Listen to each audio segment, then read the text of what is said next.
Okay, so I'm back. So I just siliconed up this area. And again, this is just a water deflection. So I know there's nothing behind this molding. So look at all the amount of water that's just dripping and running off from the morning condensation. When I first started over here, it wasn't nearly that kind of water puddling off the side of the coach. It just all of a sudden started as I was scraping everything. So as you can see, all that water that would normally be running, and that would get right into this whole entire molding and come clear down and run down through the wall. It could hit the wall, the floor, which, you know, it's connected to the floor line. So it could hit all kinds of stuff, cause all kinds of water damage. It can get up underneath and run in the front cap. So make sure you're staying up on all your body reseal and sealants.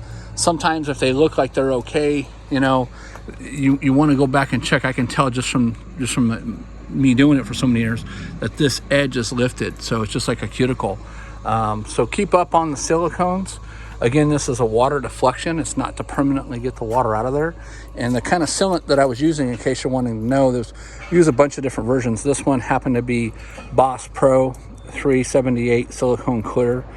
This is a, as you can see, it says RV Mobile Homes, but they refer to it as RV Mobile Homes, but RV boat marine grade sealant, not something that you typically go get at like Home Depot or Lowe's. And then going back to this gun, this is a newborn cocking gun. It's the Octagon 8-in-1 tool. It's a model number 930 GTD. And so what's cool about this is the thrust. And I did miss in my prior video about the different tools. So there's your poker. There's a scraper that magnetically pops off and on there. There's also a plug in the end of the handle, as if you can see that. Then there's the cutter.